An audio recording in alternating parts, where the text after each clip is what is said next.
ఐటీలో ఎంట్రీ కావాలా? Trainee software engineer గా అజా కోడింగ్ ట్యూటర్ లో 2 వీక్స్ ట్రయల్ పీరియడ్ లో వెంటనే చేరండి. నమస్తే విజయ పెద్దన గారు. నమస్తే ఉషా. ఈగో ఉన్న మగవారు వాళ్ళు మాట్లాడే మాట తీరు అసలు ఏ విధంగా ఉండే అవకాశం ఉంటుంది అంటారు? అంటే మనం చాలా సందర్భాల్లో చూస్తూ ఉంటుంటాం, ఎక్కువ ఈగో ఉన్నప్పుడు డిస్టర్బెన్సెస్ చాలా ఎక్కువగా క్రియేట్ అవుతుంటాయి. అది కూడా రిలేషన్షిప్లో అయితే ఆ డామినెన్స్ ఎక్కడో కనిపిస్తూ ఉంటుంది. ఆ మాట తీరు కావచ్చు, ప్రవర్తన కావచ్చు, ఏ విధంగా ఉండే అవకాశం ఉంటుంది అంటారు? ఏంటి వాళ్ళ ఈగో మీద పడ్డాము.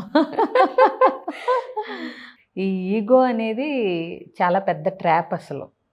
కానీ ఎక్కువ మంది మగవాళ్ళల్లో ఈగో ఉన్నప్పుడు వాళ్ళు తరచుగా జనరల్గా అంటే ఇక బాగా నేను అనేది ఇక ఫుల్ ఈగోయిస్టిక్, అంటే మొత్తం నరాల్లో ఈగో నిండిపోయిన వాళ్ళు ఉంటే కనుక వాళ్ళ మాట తీరులో కొన్ని పదాలు అనుకోకుండా ఎక్కువగా దొర్లుతూ ఉంటాయి.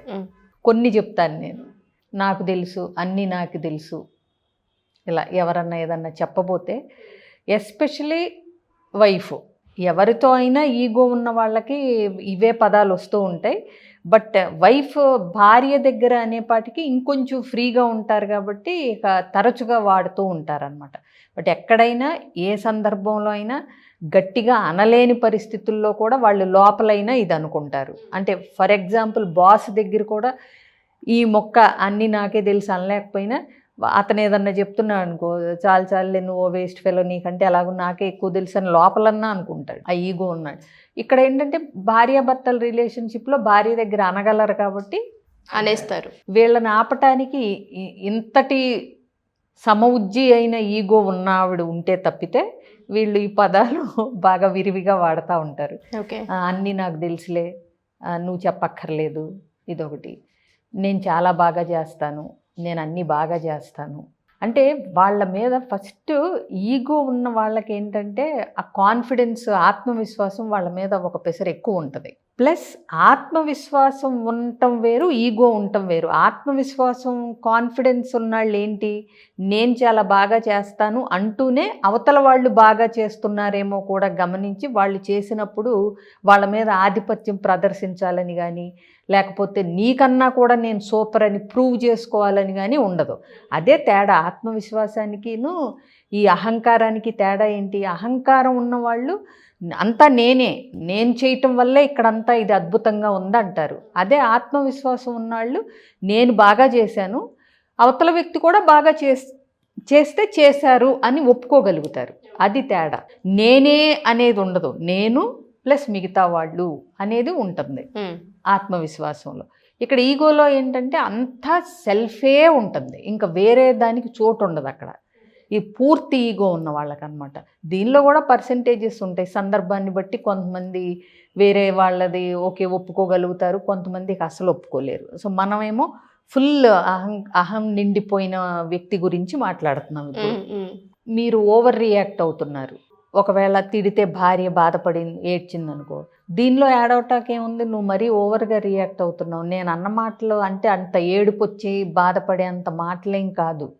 కాబట్టి ప్రతిదానికి ఏడవటం మానేసి అనేదే ఉంటుంది తప్పితే, ఓకే అదే మాట నిన్నెవరన్నా అంటే నీకు ఏడుపు రాకపోవచ్చు, కానీ నువ్వు అన్న మాటలకు అవతల వ్యక్తికి ఏడుపు వచ్చినప్పుడు అట్లీస్ట్ వాళ్ళ ఫీలింగ్స్కి ఆ రెస్పెక్ట్ ఇవ్వటం అనేది, ఆ ఎంపతి అనేది, అవతల వాళ్ళ స్థానంలో నిలబడి ఆలోచించటం అనేది, అరే నేను అన్న మాటకు బాధపడుతుందనే ఒక ఎమోషన్ కానీ వీళ్ళకి ఏమీ ఉండదు. ఓకే, అనవసరంగా ఏడుస్తున్నావు, నువ్వు చేసిన పనికి నేను అంటాం కరెక్ట్, బట్ నేను అన్నందుకు నువ్వు అనేది కరెక్ట్ కాదు, అవసరం లేదు, ఓవర్గా రియాక్ట్ అవుతున్నావు. సో నువ్వు మరీ టూ సెన్సిటివ్గా ఉన్నావు, కొంచెం ప్రాక్టికల్గా ఉండు.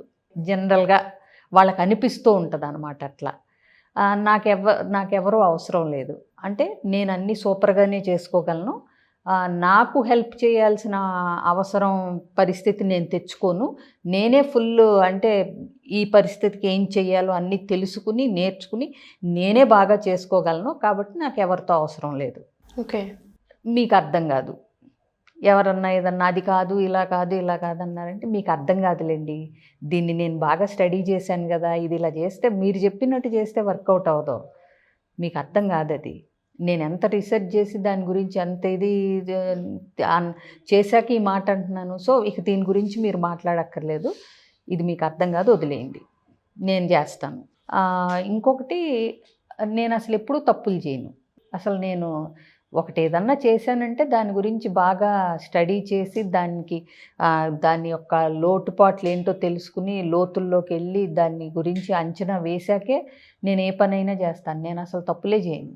ఇది అంటారు కానీ వాళ్ళే ఎక్కువ తప్పులు చేస్తారు. ఎందుకంటే ఎప్పుడైతే మితిమీరిన అహం ఉంటుందో, నాకు ఎదురు లేదు, నాకెవరో చెప్పక్కర్లేదు, నాకెవరో అవసరం లేదు, నేను అన్నీ సూపర్గా చేస్తాను అన్నప్పుడు ఏమవుతుందంటే చాలా విషయాలు తెలియకుండా ఓవర్లుక్ చేస్తారు. అతి విశ్వాసంతో, అతి ఆత్మవిశ్వాసంతో కొన్ని విషయాలు పట్టించుకోరు, లేదా వాళ్ళ మీద వాళ్ళకి మితిమీరిన ఆ కాన్ఫిడెన్స్ వల్ల కొన్ని ఓవర్లుక్ అయిపోతూ ఉంటాయి.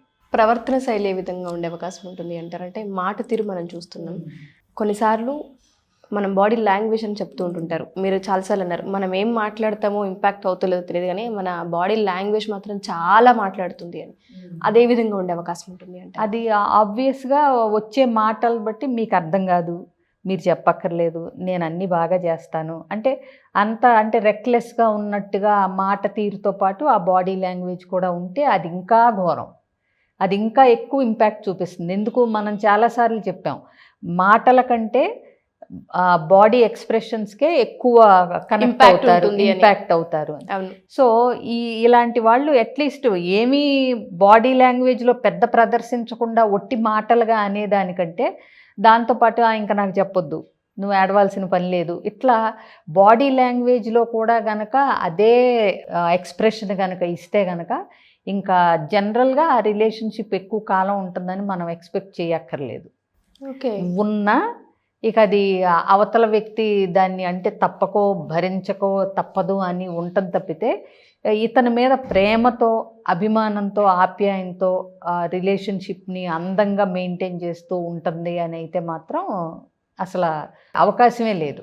సో కాబట్టి వీళ్ళ బాడీ లాంగ్వేజ్ కూడా గనక వాళ్ళ మాట తీరు ఎంత అహంతో నిండి ఉంటుందో అలా ఉంటే గనక కాన్సిక్వెన్సెస్ చాలా అంటే నెగిటివ్గా ఉంటాయి. ఆవిడకి కోపింగ్ స్కిల్స్, మేనేజింగ్ స్కిల్స్ ఉంటే కనుక అది ఓకే.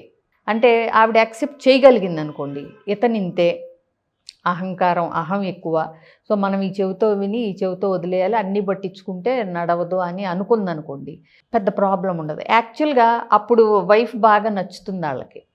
ఆ లోపల ఆవిడ అభిప్రాయం ఏంటనేది ఈయనకు అనవసరం. అప్పుడు వాళ్ళు ఇంతే చాలు, తర్వాత అది పాటించారా లేదా కూడా వీళ్ళు పెద్ద పట్టించుకోరు. సో అందుకని వాళ్ళకి చాలా మేనేజింగ్ స్కిల్స్ ఉండాలి. వాళ్ళకు కూడా అంటే ప్రతి మాటకి ఫీల్ అయిపోయి ఎదురు తిరిగి లేకపోతే సమాధానం చెప్పాలి, ఇతన్ని ఒప్పించాలి అనుకుంటే మాత్రం ఇక యుద్ధాలే అవుతూ ఉంటాయి. సో కాబట్టి ఎక్స్ప్రెషన్లో కూడా వీళ్ళవి కొంచెం ఇదిగానే ఉంటాయి. అంటే అట్లీస్ట్ చేతులు అవి కాకపోయినా ఆ మొహంలో అంటే చిరాకు కానీ, నువ్వు చెప్పక్కర్లేదు నాకు తెలుసు అంటాం కానీ, అవి కొంచెం దురుసుగా ఉండే అవకాశాలకే ఎక్కువ ఉంటాయి.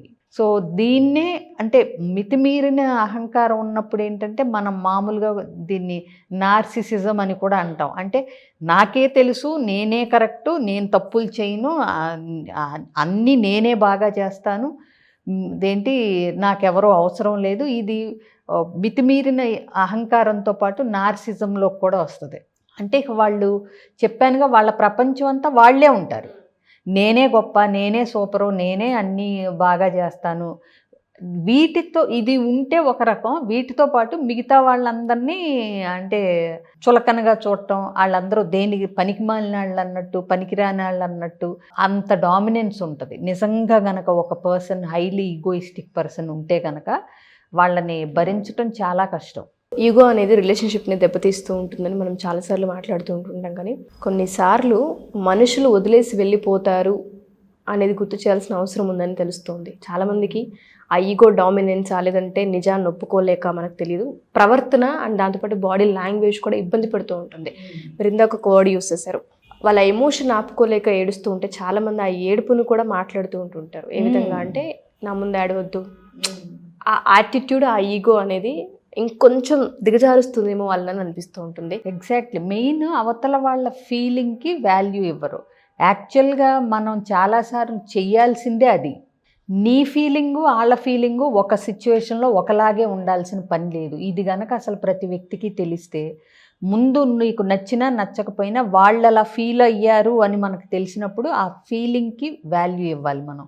ఎందుకంటే అది నువ్వు చెప్తేనో వాళ్ళు వద్దంటేనో కావాలంటేనో వచ్చేది కాదు. సందర్భానికి తగినట్టు వాళ్ళ మనస్తత్వాన్ని బట్టి వచ్చే రియాక్షన్ అది. వాళ్ళు తెలుసుకుని ఇది నేను మార్చుకోవాలి, నేను ప్రతిదానికి యాడ్ అవ్వకూడదు, కొంచెం ఆలోచించుకుని నిదానంగా స్ట్రాంగ్ అవ్వాలని వాళ్ళు అనుకోవటం వేరు. నువ్వు ఏడవాల్సిన అవసరం లేదు, నువ్వు ప్రాక్టికల్గా ఆలోచించు, ఇంత చిన్న చిన్న విషయాలకి ఏడవాల్సిన పని లేదు అని ఆ ఏడుపుని చులకన చేయటం ఆపోజిట్ పర్సన్ చేయకూడదు ఎవరైనా సరే. అది ఒక ఏడుపనే కాదు, కొంతమంది మనం అన్న మాటలకు హర్ట్ అవ్వచ్చు. వాళ్ళు నేను కొంచెం ఫీల్ అయ్యాను, నేను బాధపడ్డానని చెప్పినప్పుడు ఇందులో ఫీల్ అవటాన్ని నువ్వు ఫీల్ అయ్యేంత మాట నేనేమన్నాను, నువ్వు ఎక్కువగా ఫీల్ అవుతున్నావు అని అనకూడదు మనం. ఎందుకంటే ఓకే మనం అన్నాం, ఆ మాటకు అంత ఫీల్ అవ్వాల్సిన పని లేదని నీకు తెలిస్తే కూడా నువ్వు వాళ్ళని అనటానికి సరిపోవు. ఆ రెస్పెక్ట్ ఇవ్వాలి. We should respect the feelings of others. ఎందుకంటే ఆలోచనలు మన చేతిలో ఉంటాయి, బిహేవియర్ మన చేతుల్లో ఉంటుంది, కానీ ఎమోషన్స్ మనిషి చేతిలో ఉండవు. We can't control emotions. వాళ్ళ ఆలోచన విధానాన్ని మార్చుకోమని చెప్పొచ్చు. అది కూడా వాళ్ళ ఫీలింగ్స్ కొంచెం తగ్గిన తర్వాత. నువ్వు వాళ్ళు ఎమోషనల్గా ఉన్నప్పుడు నువ్వు క్లాసులు వీగితే వాళ్ళకి వర్కౌట్ అవుతావు. Exactly. Thank you so much ma'am. చాలామందికి ఎపిసోడ్ హెల్ప్ అవుతుంది, ఎస్పెషల్లీ రిలేషన్షిప్లో ఉన్న వాళ్ళకైతే. ఈగో అనేది చాలా అంటే చాలా పెద్ద డ్యామేజ్ చేస్తూ ఉంటుంది. దయచేసి దాన్ని అర్థం చేసుకోగలిగితే మంచిది. Thank you ma'am. Thank you so much.